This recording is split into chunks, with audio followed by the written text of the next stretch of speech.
If you guys enjoy playing with your trucks like this, you might want to stick around. I got something to show you.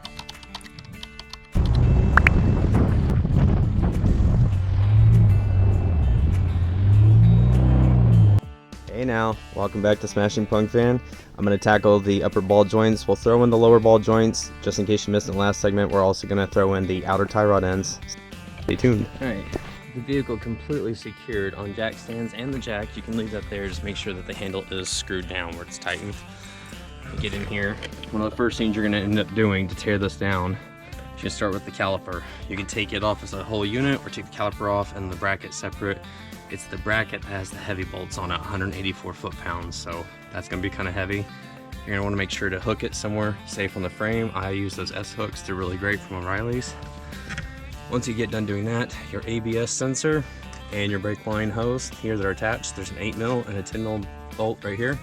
You're going to want to detach those right here so you can get it completely free. The brake line hose is going to go with the caliper, so that'll be kind of out of your way.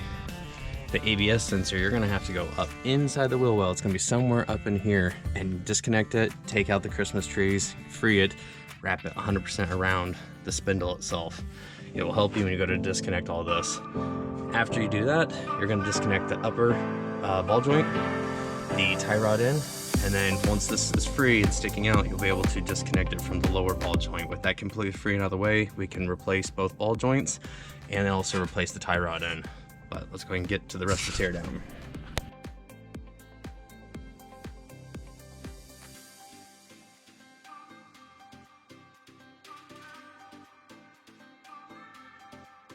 So with your Christmas trees unplugged, there's another one right here, right behind here.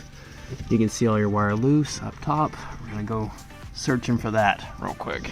All right, up top here. See how well we can see. So try to follow the finger here. You can see that wire comes along. It looks like that one. I'm gonna try to grab that. Let's see. Oh yeah, better view right here. Down the way. You can see where we disconnected it. Follow it. Boom. Plug. Now we can undo it.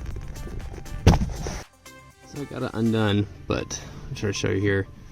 The red there, I had to use this pick and my other hand, so this pick in the right hand pulled it out while the left hand held it down over here.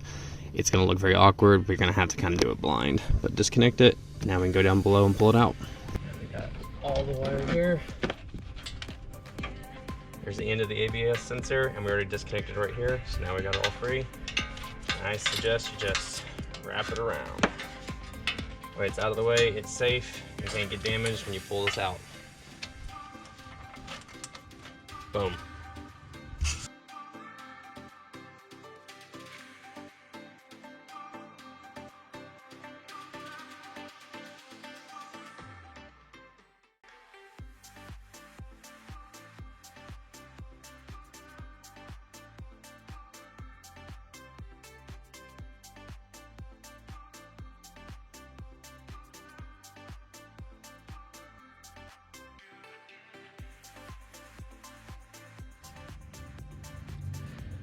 See why we're making such a fuss and commotion in here, banging around. Now that we got the CV axle out of the way, it's kind of banging on the upper ball joint there and control arm.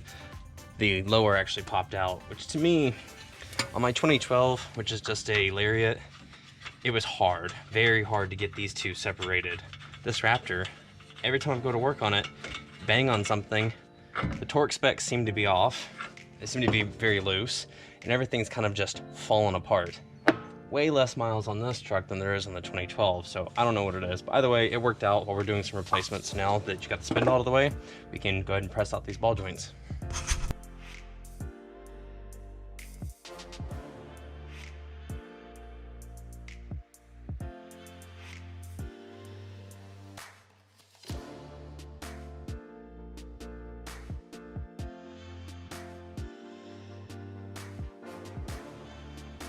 Word of the day is efficiency.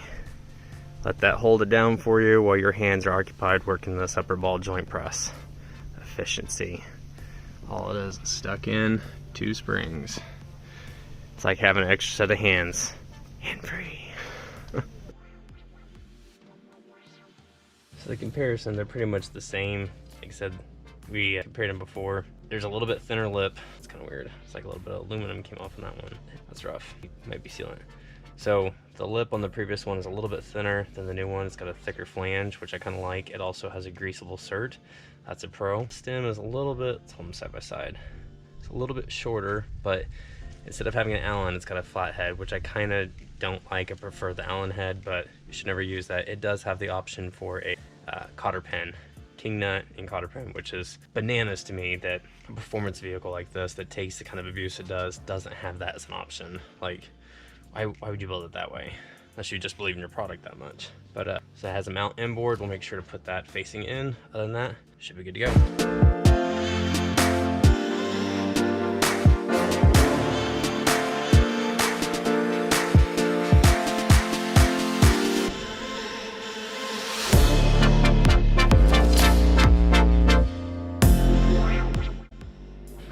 Got ourselves a paint pen here, and what you're going to want to do is take the threads without adjusting this at all. You're going to want to mark that as close as you can get to that castle nut or jam nut.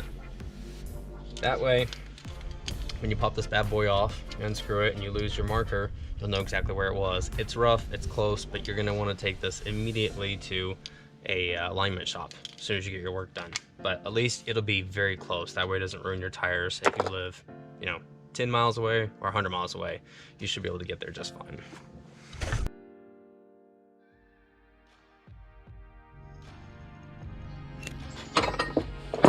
One of the other things you're going to want to do is measure your new one just to make sure you do have the correct part, because it would really suck if it turns out to be the wrong size. So we are at 9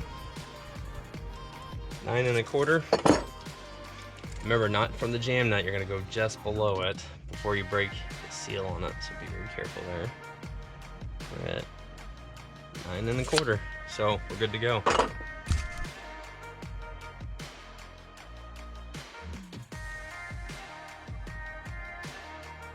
Now, this is not a required thing to do, but I think it's a good idea, especially since we put WD-40 on here. It is greasy, so it's lubricating. I would rather dry it out, so we're going to cover up that marker that we got. We're going to do a little bit of brake cleaner. Be careful because this splashes back in your eyes real bad. So that's running yellow at the end there. Get a lot of that WD-40 and any leftover chemicals are all on there. Off, wipe it down. It's new. Somebody probably yell at me in the comments. I don't care. This is what I'm going to do. A little bit of thread locker just to make sure it's kind of tacky as it goes on. I'd rather have just a little bit of a holding compound than just free-range chicken and running amok.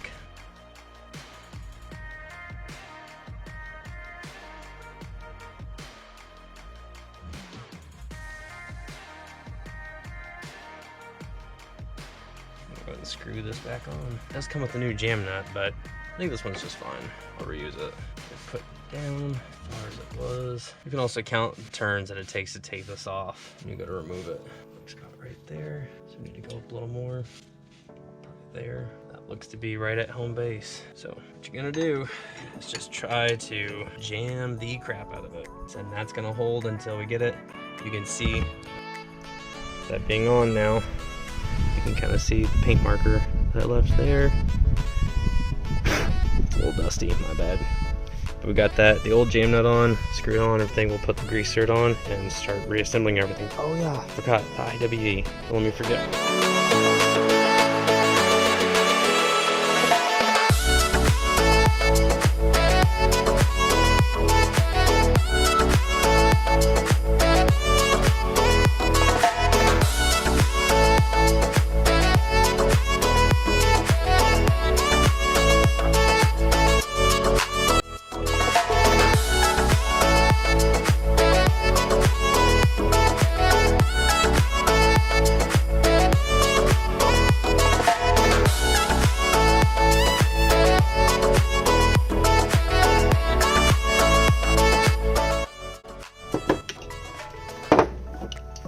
Speed run this real quick. This should be pretty easy. About 13, it's a 13 millimeter, but you can put about 15 foot-pounds on it, so just get it snug. Also want to make sure to align it first, just to make sure that it does line up correctly.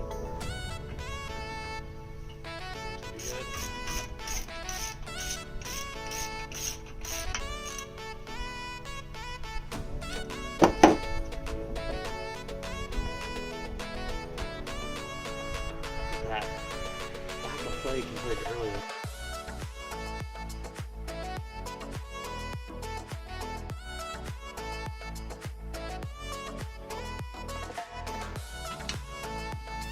Lower ball joint, 111 foot-pounds.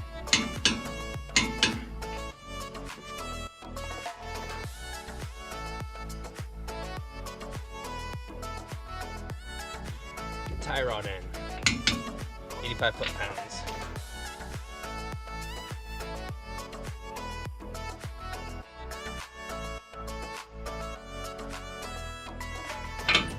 Upper ball joint, 85 foot-pounds. That, my friends, is how you do it.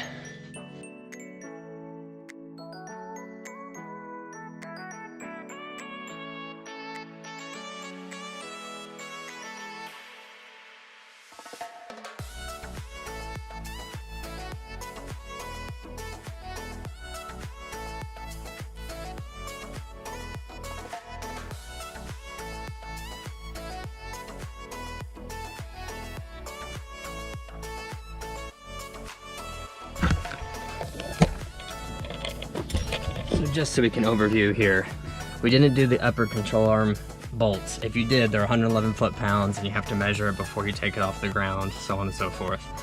We did the upper ball joint, 85 foot-pounds. We did the outer tie rod end, 85 foot-pounds. We did the lower ball joint, right down here, 111 foot-pounds.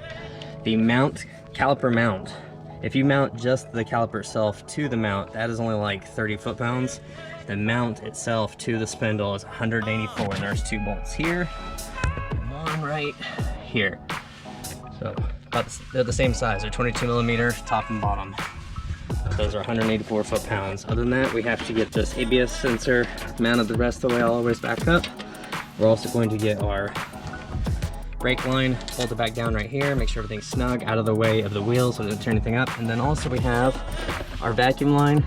Now that the actuator is vacuum delete, you still put it there so it's a hold in place. But we're almost done. Get on it.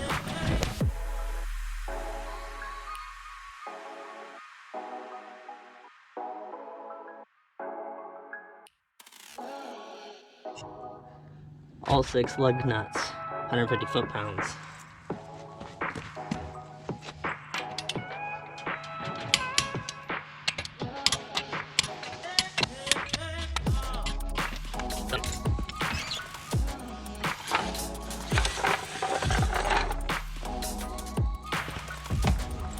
My friends, that's how you maintain and upkeep a Raptor at home. Like, subscribe, follow for more.